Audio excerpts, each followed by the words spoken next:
Hello anime lovers, स्वागत है आप एनिमे एक्सप्लेन चैनल पर। और आज हम देखेंगे डीमन स्लेयर सीजन 1 के एपिसोड नंबर 2 को।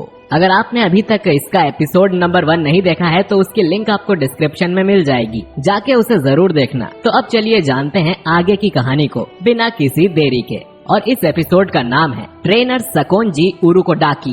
दोस्तों, पिछले एपिसोड में हमने देखा था कि तांजीरो की पूरी फैमिली को कोई डीमन मार देता है, लेकिन उसकी बहन नेजुको जिंदा बच जाती है। लेकिन डीमन के काटने से वो खुद भी एक डीमन में बदलने लगती है। एक डीमन स्लेयर गियू तांजीरो को माउंट सगिरी पर जाने की सलाह देता है और तांजीरो नेजुको को लेकर उस तरफ निकल पड़ता है। चलते चलते तांजीरो एक विलेज में जाता है। तांजीरो को बास्केट बनाने के लिए कुछ बैम्बू की जरूरत थी, इसीलिए वो एक फार्मर के पास जाता है और उनकी पुरानी बास्केट और बैम्बू के लिए पूछता है। फार्मर कहता है तुम उसे ले जा सकते हो, वैसे भी वो मेरे किसी काम की नहीं है। अब तांजीरो इस सामान के लिए फार्मर को पैसे देने की जिद करता है। फार्मर उसे बहुत मना करता है, लेकिन फिर भी तांजीरो उस फार्मर के हाथ में पैसे पकड़ाकर चल देता है। फिर हम देखते हैं कि तांजीरो एक गुफा में आवाज मार के नेजुको को बुलाता है, लेकिन नेजुको डर के मारे जमीन में होल करके उसमें बैठी हुई थी। तांजीरो देखता है कि नेजुको काफी डरी हुई है और वो धूप में बिल्कुल भी नहीं आना चाहती, क्योंकि जैसे ही किसी डीमन पर सूरज की रोशनी पड़ती है वो मारा जाता है। पर तांजीरो उस बास्केट को रिपेयर करता है।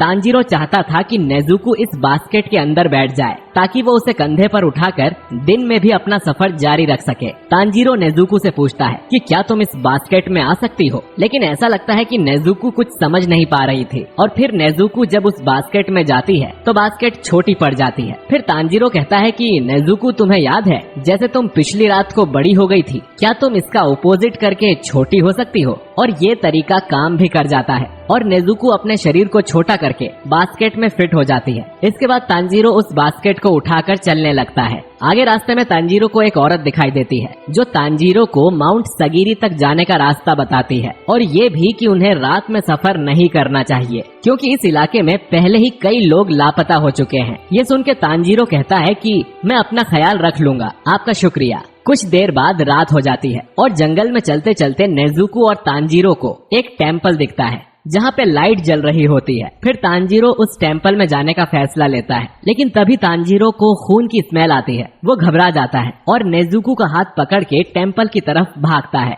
और डोर खोल के पूछता है कि क्या आप सब ठीक हो? लेकिन अंदर का नजारा देख के तांजीरो डर जाता है क्योंकि वहाँ के लोगों पे डीमन ने अटैक कर दिया था और उन्हें मार दिया था और अब वो उनका मांस खा रहा था।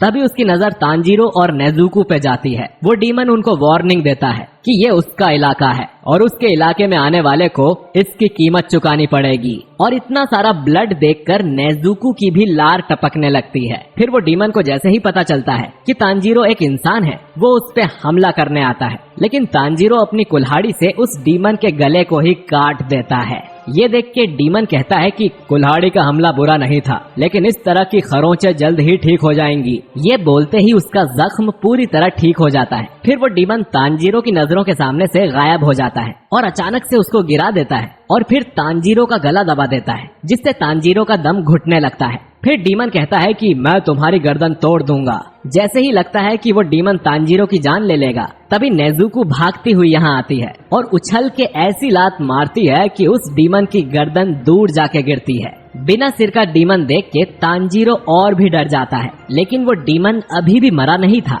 तभी नेजुको एक लात मारती है और उस डीमन की सरकटी बॉडी भी पेड़ से टकरा जाती है। इसके बाद डीमन कहता है कि तुम दोनों में से एक डीमन है, मुझे शुरू में ही अजीब सा महसूस हुआ था। वो नेजुको से पूछता है कि वो डीमन होकर इंसान के साथ क्या कर रही है। फिर डीमन अपनी बॉडी से नेजुको पे हमला करता है और डीमन नेजुको को पीटने लगता है। ये देख के तांजीरो कुल्हाड़ी उठा के उस डीमन को रोकने के लिए जाता है, लेकिन डीमन का सर, जिसमें अब 2 हाथ निकले हुए हैं, वो तांजीरो पर हमला करता है। तांजीरो परेशान हो जाता है कि अब वो क्या करे। फिर तांजीरो गुस्से में उस डीमन के सर पे अपने सर से टक्कर मारता है और तांजीरो के हमले का असर भी हो रहा था। फिर तांजीरो अपने सर से एक और हमला करने के बाद कुल्हाड़ी पेड़ पे फेंक देता है जिसमें डीमन का सर और हाथ फंस जाते हैं। उसके बाद तांजीरो नेजुको को बचाने के लिए जाता है। ढूंढते ढूंढते नेजुको मिल जाती है। फिर तांजीरो देखता है कि उस डीमन ने नेजुको की हालत खराब कर दी है। ये देख के तांजीरो को गुस्सा आ जाता है और वो उस डीमन को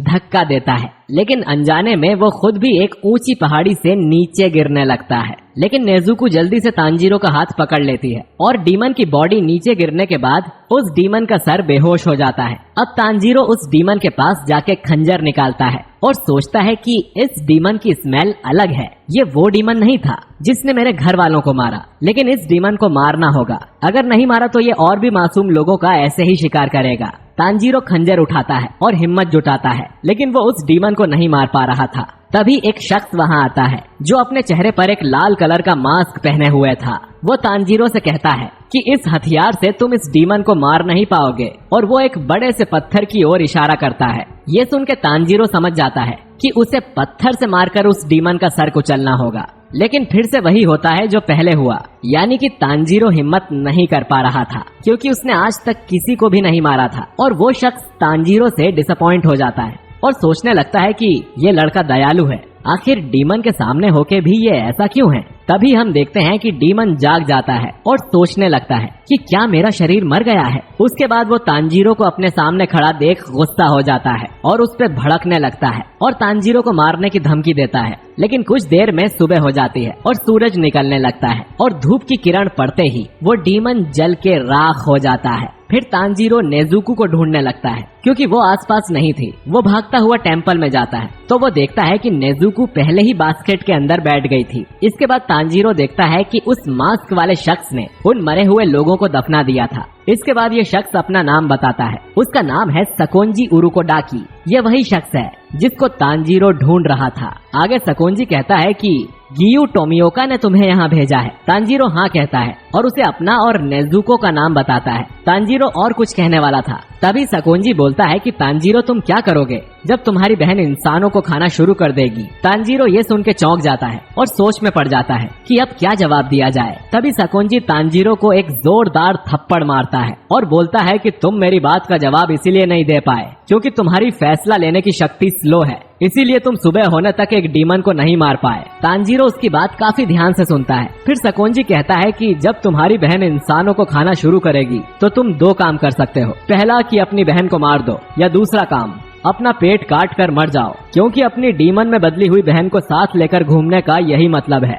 लेकिन तांजीरो सकोंजी से वादा करता है कि नेजुको की वजह से कभी किसी मासूम की जान नहीं जाएगी। इसके बाद सकोंजी कहता है कि अब मैं तुम्हारा टेस्ट लूंगा और ये देखूंगा कि तुम डीमन स्लेयर बनने लायक हो या नहीं। फिर सकोंजी कहता है कि अपनी सिस्टर को पीठ पे उठाओ और मेरे पीछे आओ। इसके बाद सकोंजी तेजी से यहाँ से भागने लगता है और तांजीरो उसका पीछा करता है और उसकी सांस फूलने लगती है। तांजीरो सोचता है कि ये इतने बूढ़े होकर भी कितने फास्ट हैं। साथ ही तांजीरो सकोंजी के कदमों की आवाज भी नहीं सुन पा रहा था। तांजीरो नेजुको से सब्र रखने को कहता है क्योंकि नेजुको को बास्केट में काफी झटके लग रहे होंगे। फिर हमें एक फ्लैशबैक दिखाया जाता है जहां नेजुको अपना किमोनो ड्रेस सील रही होती है। तांजीरो कहता है कि अब तुम्हारे लिए एक नया किमोनो खरीद लेना चाहिए, लेकिन नेजुको मना कर देती है और कहती है कि ये किमोनो मेरा फेवरेट है और ड्रेस लेने से अच्छा है कि अपने भाई बहनों को पेट भर के खाना खिलाना चाहिए। फिर तांजीरो नेजुको से प्रॉमिस करता है कि वो उसको वापस इंसान बना देगा और उसके लिए नया किमोनो भी खरीद के देगा। कुछ देर तक भागने के बाद वो टेम्पल में आकर रुकते हैं। फिर तांजीरो सकोंजी से थकी हुई हालत में पूछता है कि मैंने टेस्ट पास कर लिया ना, जिस पर सकोंजी कहता है कि अभी तो टेस्ट शुरू भी नहीं हुआ है और हमें माउंटेन की चढ़ाई करने जाना है। फिर तांजीरो अपनी बहन को सुलाता है।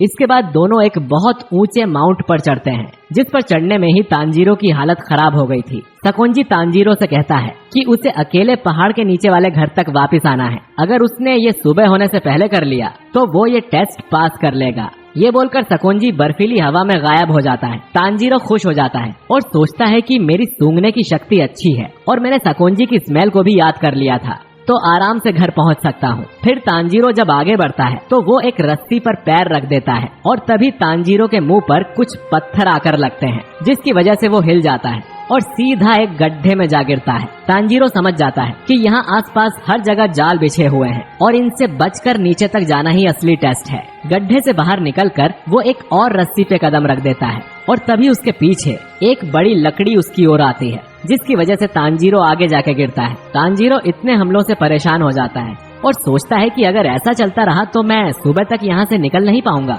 और इस ऊंचे पहाड़ में हवा भी बहुत पतली है, जिसकी वजह से तांजीरो ठीक से सांस भी नहीं ले पा रहा था। अब थोड़ी दूर जाने के बाद तांजीरो सोचता है कि मुझे अपनी सांसों को काबू में लाना होगा और हर जाल को सूंघना होगा। तभी तांजीरो रुकता है, आंखें बंद करके गहरी सांस लेता है और आसपास बिछे जालों को सूंघने की कोशिश करता है और फिर ध्यान लगाकर भागना शुरू कर देता है और उन जालों से किसी तरह खुद को बचाकर रखता है। तांजीरो खुश हो जाता है कि इंसान के बिछाए गए जाल में उनकी अलग स्मेल होती है। फिर दूसरी ओर सकोंजी घर में बैठकर खिड़की की तरफ देखता है। फिर तांजीरो उसके बिछाए जालों को पार करके आखिरकार घर तक पहुंच जाता है, लेकिन उसकी हालत खराब हो गई थी। फिर हमें एक फ्लैशबैक देखने को मिलता है, जिसमें गयू ने सकोंजी को एक लेटर भेजा था, जिसमें लिखा था कि मैं आपके पास एक लड़के को भेज रहा हूँ जो डीमन स्लेयर बनना चाहता है। उसकी बहन एक डीमन में बदल गई है, लेकिन ये पक्का है कि वो लड़की किसी इंसान पे हमला नहीं करेगी। इन दोनों में कुछ अलग बात है और इस लड़के में आपकी तरह सूंघने की कमाल की शक्ति है।